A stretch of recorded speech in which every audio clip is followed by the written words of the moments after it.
Bien, amigos, estamos con Francisco Tudela aquí en Redes y Poder. Pancho, buenas noches, gracias por acompañarnos. Buenas noches, Alfonso, y gracias por la invitación.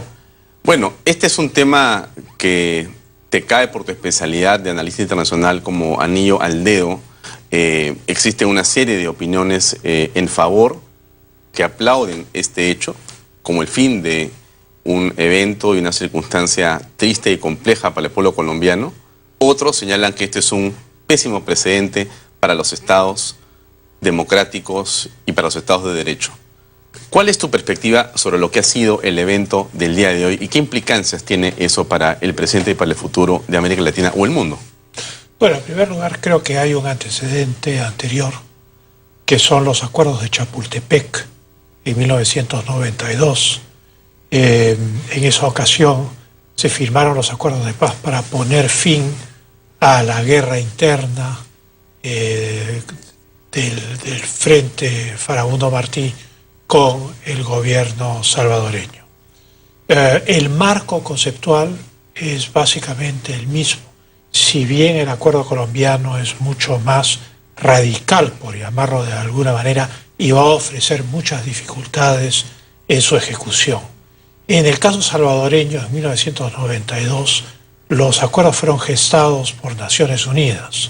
En este caso, el gobierno colombiano propuso que fuesen Cuba y Noruega, y las FARC a su vez colocaron dos intermediarios, garantes, llámeseles como quiera, que eran Venezuela y Chile, porque eran gobiernos que, digamos, ideológicamente estaban más cerca de ellos, pero el de Cuba también lo estaba. Y entonces esto es el marco conceptual. Tanto el acuerdo salvadoreño como el acuerdo colombiano tienen 5 puntos esenciales. El primero de ellos es la reforma agraria, el segundo de ellos es la participación política de los guerrilleros, el tercero de ellos es cómo terminar el conflicto, el cuarto es la solución al problema del narcotráfico, en el caso concreto de Colombia, y el quinto y más importante es determinar quiénes son las víctimas. Pero es en la letra chica de estos 5 puntos donde se esconde un verdadero caballo de Troya. Esto es un acuerdo de paz, probablemente la paz sí se cumpla, pero es un acuerdo de paz con revolución, porque lo que estos acuerdos proponen es una revolución profundísima como la que el Perú tuvo con Juan Velasco Alvarado en los años 60, pero acordada con el gobierno colombiano. ¿A quién va a afectar ese caballo de Troya que tú suenas que es este acuerdo de paz? ¿A quién va a afectar directamente? Va a afectar directamente, para empezar, a los agricultores. Yo quisiera hacer una pequeña descripción de cada caso, ¿no? En el caso de reforma agraria se establece la expropiación por interés social. El concepto de expropiación por interés social es naturalmente un concepto subjetivo, porque cada uno interpreta ideológicamente cuál es el interés social. Luego, los acuerdos contemplan que cada municipalidad pueda levantar los impuestos prediales sobre la tierra según mejor les parezca. Naturalmente, en las zonas de conflicto de esas municipalidades están y seguirán estando controladas por las FARC. Contempla la expropiación de las zonas forestales, los latifundios improductivos, los terrenos baldíos, en total 8 millones de hectáreas, en las cuales, dicen los acuerdos, se van a establecer territorios campesinos, colectivos. Esto que estás contando, Pancho, para que sepa la gente, ¿es lo que incluye e incorpora ese tratado que hoy se ha firmado? Eso es lo que incorpora el tratado que hoy se ha firmado. Y estos territorios campesinos colectivos tienen, de acuerdo a lo tratado, absoluta autonomía política. Es obvio que los únicos que pueden ocupar ese espacio político de la reforma agraria, los territorios campesinos, los que van a ser los funcionarios de la reforma agraria, van a ser los miembros de las FARC desmovilizados. Nosotros en el Perú ya pasamos por eso hace 4 décadas y sabemos cuáles son las consecuencias, ¿no?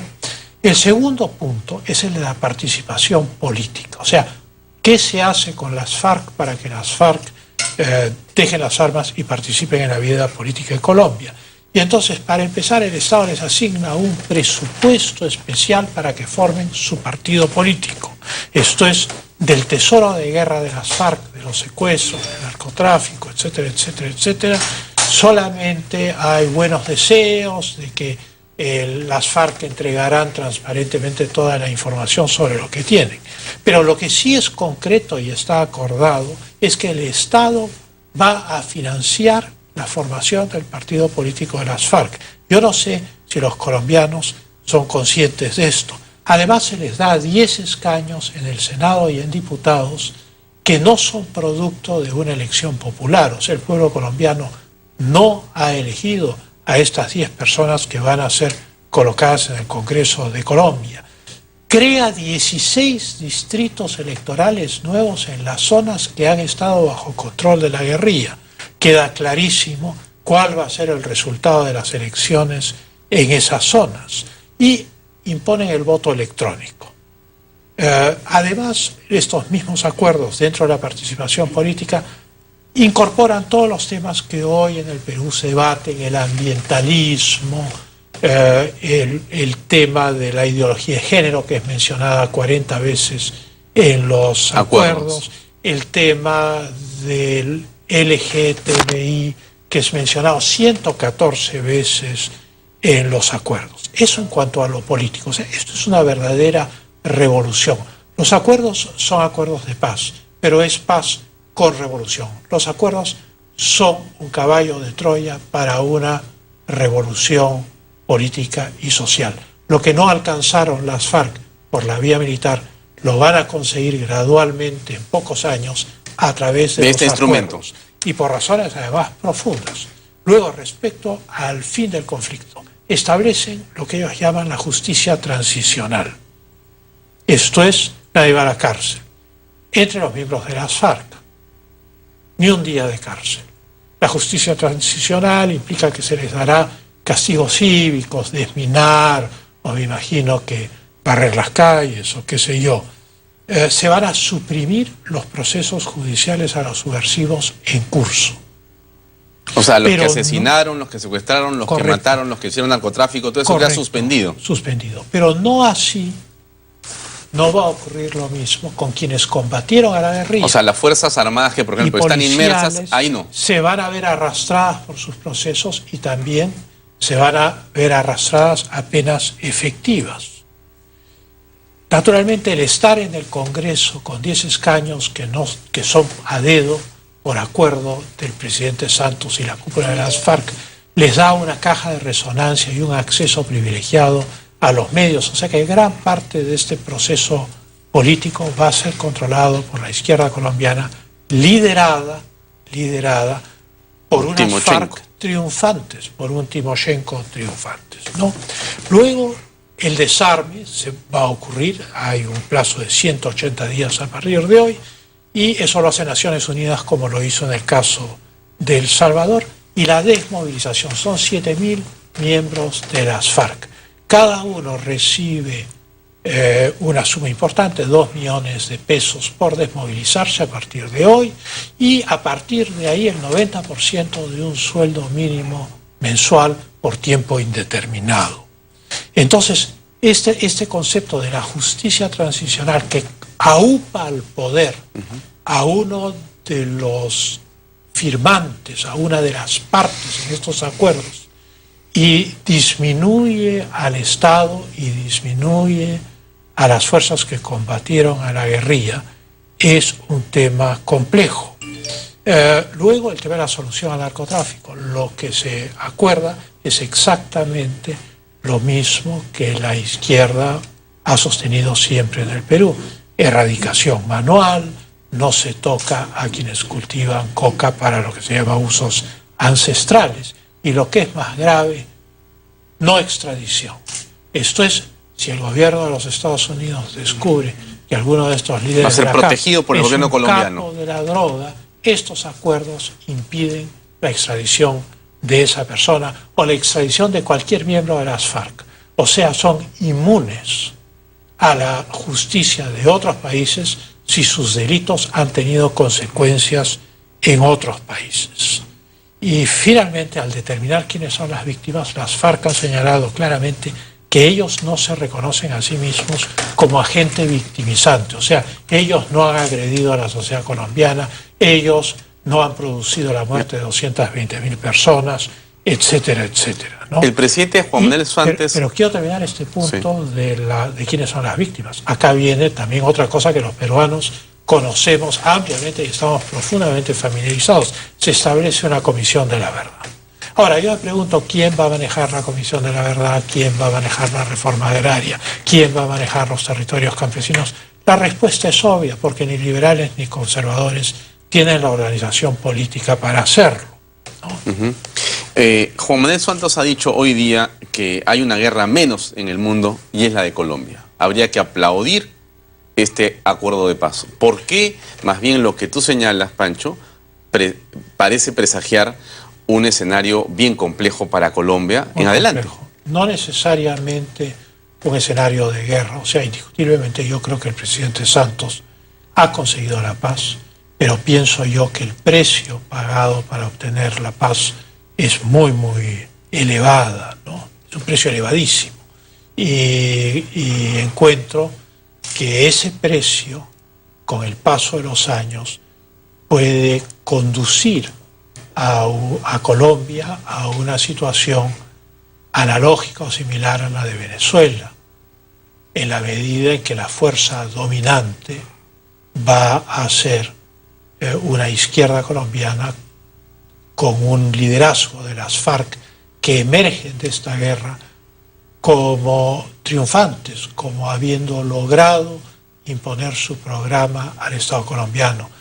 Lo que es interesante es que cuando las FARC se fundan en los años 60, son un partido marxista-leninista y por lo tanto con el apoyo de la Unión Soviética, en fin, con el mundo comunista, ellos esperaban que si ganaban, implantarían su gobierno marxista, como ocurrió en Nicaragua con los sandinistas, y ese gobierno marxista sería reconocido por las grandes potencias comunistas, como es el caso de la Unión Soviética o la China en esa época.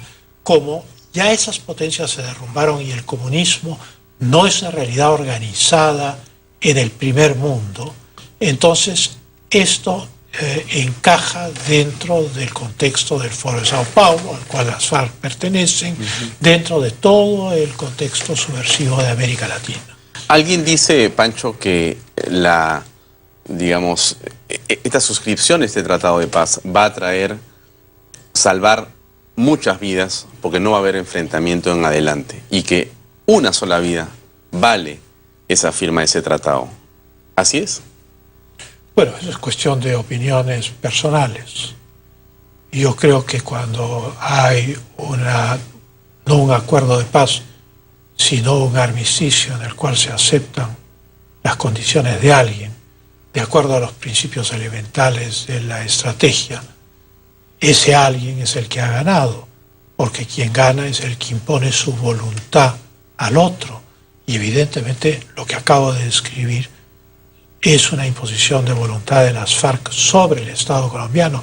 Más aún, las imágenes que tú has pasado hace algunos instantes son pastorales.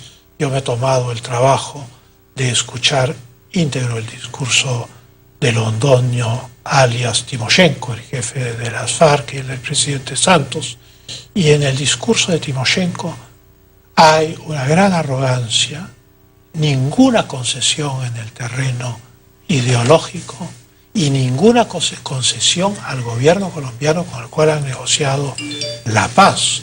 En cambio, el discurso del presidente Santos, muy bonito, muy poético, es un discurso del partido político tradicional.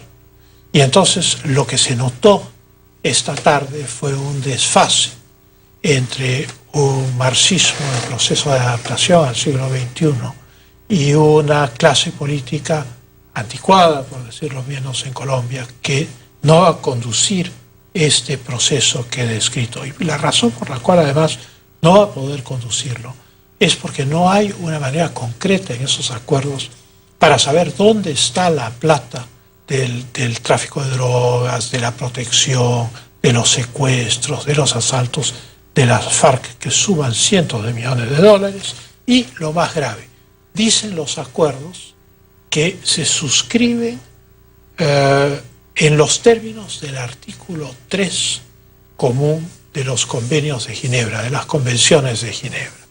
Eso significa que las partes se reconocen mutuamente como entidades jurídicas válidas. Y este acuerdo va a registrarse, se va a depositar como acuerdo internacional, no en la Cancillería colombiana, cubana, noruega, chilena o venezolana, sino en el Consejo Federal suizo, con lo cual adquiere un rango de tratado internacional humanitario que le da un valor supraconstitucional en Colombia. ¿Qué significa eso en la práctica? Que nadie puede cambiar los términos que yo acabo de describir. Esos son intocables. Entonces, claro, Colombia ha escogido el camino de la revolución social. Puede que sea pacífica, pero los efectos económicos, los efectos sociales en el tejido social y los efectos políticos de esto significan literalmente una entrega de Colombia a una gran confusión ideológica. El Perú ha estado presente a través del presidente Pedro Pablo Kuczynski avalando este acuerdo de paz hace unos minutos en Cartagena. ¿Esto qué implicancias tiene para el Perú? ¿Cómo se relaciona esta situación, para algunos contradictoria, con lo que ocurre y hemos visto en imágenes al principio del programa, con lo que pasa en Comas y con lo que dicen miembros de la Policía Nacional en sus más altas jerarquías, en el sentido de que hay un recrudecimiento de Sendero Luminoso aquí, en el Perú? ¿Cómo se explica esta posición del Perú allá y este combate que acá queremos y debemos tener los peruanos con respecto a Sendero Luminoso? Primero distingamos dos realidades diferentes. Nosotros en el Perú triunfamos. O sea, impusimos nuestra voluntad. La sociedad democrática peruana, el Estado de democracia representativa, venció a unos movimientos totalitarios y impuso su voluntad. Los líderes se fueron a la cárcel, nadie fue ejecutado extrajudicialmente, nadie puede decir que un líder de Sendero Luminoso del MRTA haya sido dañado por ningún gobierno. Algunos están saliendo libres ahora, pero el hecho es que prevaleció el Estado de Derecho que la Constitución y las leyes establecen. En el caso colombiano, Colombia ha fracasado en este intento. No ha logrado vencer a las FARC, no ha logrado imponer su voluntad constitucional y legal sobre las Fuerzas Armadas Revolucionarias de Colombia y todas sus actividades criminales e ilegales. Y ha pactado con ellas cosas que el pueblo colombiano, aún en otro referéndum o en sucesivas elecciones, no podrá cambiar. Las realidades son diferentes. Pero dicho esto, hay una contradicción entre la política interna y la política exterior. En el Perú. Claro, en este momento. ¿Por qué? Porque en la política interna hay una oposición del gobierno a que el Movadef inscriba una organización como partido político. Esto es, hay una oposición a que los movimientos reciclados de Sendero Luminoso participen de la actividad política en la República, pero en el exterior el Perú endosa el acuerdo de paz colombiano que justamente permite eso mismo. Y entonces esta contradicción entre la política interna y la política exterior tal vez hoy no tenga consecuencias, pero no va a pasar inadvertida a aquellos sectores políticos que están buscando la legalización de las organizaciones partidarias de los exterroristas o de los terroristas encubiertos. Pero ¿cómo se entiende esta contradicción? En realidad tenemos entonces dos sombreros, el sombrero hacia afuera y el sombrero hacia adentro. Entonces, ¿qué país es este que tiene dos discursos? Bueno, lo peligroso es que tiene dos discursos, pero esos dos discursos se refieren a una sola realidad, que es la violencia subversiva y la justificación de esa violencia subversiva. En el discurso de Timoshenko, él ha presentado a las FARC literalmente como un movimiento de enorme heroísmo, ha rendido homenaje a sus caídos, ha rendido homenaje a sus presos, prisioneros de guerra, o sea, no acepta que sean delincuentes de derecho común. Y entonces, mutatis mutandis, si esos mismos criterios se aplicaran en el Perú, pues habría que proceder a legalizar los brazos políticos de Sendero Luminoso y del MRTA. Y por lo tanto declarar héroes y liberar a Ismael Guzmán y a todos los que están presos. Bueno, sea cual sea, yo no quiero entrar en esa hipótesis, pero sea lo que sea, el hecho es que se abre una brecha. Y esa brecha es enormemente peligrosa para un país que ha tenido más de 30.000 muertos o 30.000 muertos en la lucha contra las organizaciones terroristas. ¿Algún comentario te merece que hay un grupo político congresal, una bancada importante, la segunda más importante, que se opone a que se haga la demolición de esta construcción de mausoleo a Sendero Luminoso en Comas? Yo creo que lo que sucede es que en nuestra izquierda, cosa que ya hemos conversado antes, es una izquierda antigua, no en el sentido de que esté integrada por gente muy mayor o que sea una izquierda de muy larga data, sino que es una izquierda anacrónica. Es una izquierda que se piensa a sí misma en los términos en los cuales se pensaban ellos en los años 60 y 70, cuando existía la Unión Soviética, cuando Cuba era un fenómeno de admiración mundial para los marxistas globales, etcétera, etcétera, etcétera. Esas realidades ya no existen, pero ellos insisten en seguir manteniendo esas categorías. Y para ellos, Sendero Luminoso, por más que discrepen con Sendero Luminoso, o porque es maoísta, o por cualquier otra razón, o discrepen con el MRTA, si es que discrepan, en el fondo sí los consideran luchadores de su causa. Y por eso es que al considerarlos luchadores de su causa, hay una convalidación de la acción de estos movimientos, y por eso es que el Frente Amplio no desea o se opone a la demolición del mausoleo. Ahora, esta visión de la izquierda peruana es reforzada por lo que acabamos de ver en Colombia, ¿no? Para terminar, Pancho, no te voy a pedir un consejo al presidente de la República porque debe tener seguramente asesores muy importantes, pero sí te pediré una reflexión, Pancho, porque esto estoy seguro que mucha gente nos está viendo, personas mayores que han visto y vivido Sendero Luminoso y el ataque cobarde a poblaciones enteras y a gente en la zona urbana o en la zona rural. ¿Qué reflexión harías tú en función de lo que está pasando en Colombia y de lo que puede ser en realidad establecer las pautas claras de un país con respecto a el terrorismo? Bueno, yo creo que el problema es el terrorismo, que en nuestro país ha sido dominado, excepto en algunas zonas remotas, pero fundamentalmente es la libertad política, el poder optar por distintas opciones políticas. En el caso colombiano se firman estos acuerdos van a depositarse en el Consejo Federal Suizo en Berna. Son un tratado internacional suscrito entre las FARC y el gobierno colombiano, y el pueblo colombiano está metido dentro de esta caja sin poder decir nunca más nada.